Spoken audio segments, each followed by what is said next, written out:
Quando a gente fala sobre liderança, geralmente as pessoas querem começar pela parte estratégica, pela parte de tomada de decisão, pela influência, pelo posicionamento, pelo discurso forte, até mesmo pela visão. Mas existe uma camada anterior a tudo isso, uma camada que, se ela estiver ausente, ela destrói qualquer outra competência, mesmo que ela seja boa. Esse ponto, esse primeiro alicerce invisível, é simples de dizer e incrivelmente difícil de praticar, que é o interesse genuíno pelo outro. Eu digo genuíno com cuidado, porque o mundo corporativo está cheio de gente que tenta parecer interessada. Aquele sorriso automático, a pergunta protocolar de como você está e não espera nenhuma resposta. A pseudo-empatia que se aprende em treinamentos superficiais. É aquele teatro social. Isso não cria conexão, isso cria distância. A pessoa percebe, ela sempre percebe. O ser humano tem um radar muito sofisticado para identificar o que é autêntico e o que é performance. E a realidade é que a grande maioria dos líderes nunca se dedicou de verdade a aprender o outro, a estudá-lo, entender suas histórias, seus receios, aspirações, os gatilhos emocionais, os talentos ou até mesmo suas fragilidades. A maior parte lidera no automático, lidera com a própria lente, lidera com as próprias preferências, supondo que as pessoas funcionam exatamente como elas. E aqui começa o problema. Ninguém, absolutamente ninguém, funciona como você. Esse princípio torna-se ainda mais crítico quando você assume uma posição de influência. Porque quanto mais alta a sua posição, menos as pessoas falam a verdade para você, menos você sabe realmente o que está acontecendo, menos percebe a realidade. E os líderes que não cultivam um interesse genuíno perdem contato com o mundo real e perdem a capacidade de liderar de forma efetiva. Por isso, eu gosto de começar esse princípio com uma história que pouca gente conta do jeito certo. Uma história simples, sem glamour, mas que sintetiza o ponto central melhor do que qualquer teoria. Bom, essa é a história do gerente que liderava pelo telefone desligado. Era um gerente de operações chamado Marcos, que se orgulhava em ser um líder direto, objetivo e eficiente. Era o tipo de profissional que batia metas, entregava resultados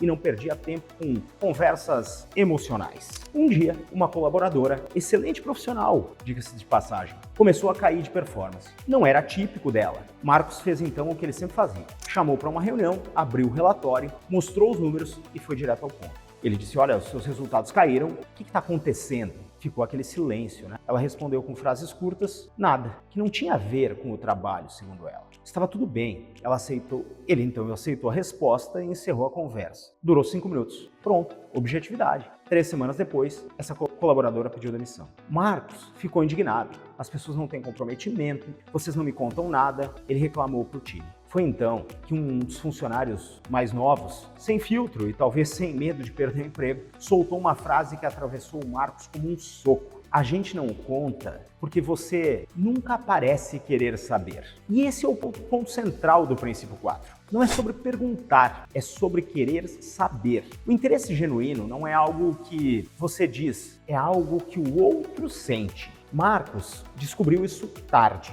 Descobriu quando percebeu que passara anos liderando como se fosse alguém que estivesse com o telefone desligado. Ele falava, ele cobrava, ele direcionava, mas nunca realmente se conectava. Nunca demonstrava curiosidade real pelas pessoas. Ele não sinalizava e, de fato, ele não se importava. E foi ouvindo aquela frase que ele finalmente entendeu. A gente não fala com quem não escuta. Bom, o interesse genuíno é a porta de entrada da confiança. As pessoas se abrem quando elas percebem 3 elementos: ausência de julgamento, presença de curiosidade legítima e um ambiente emocional seguro. Nenhum desses 3 existe quando o líder está apressado, ansioso para voltar ao que importa de verdade, ou mais concentrado em resolver do que em entender. E tem mais. O cérebro humano interpreta interesse como reconhecimento social. Quando alguém se interessa por você, dispara uma sensação interna de valor. A pessoa se sente vista e quando alguém se sente visto, ele se aproxima e proximidade cria abertura.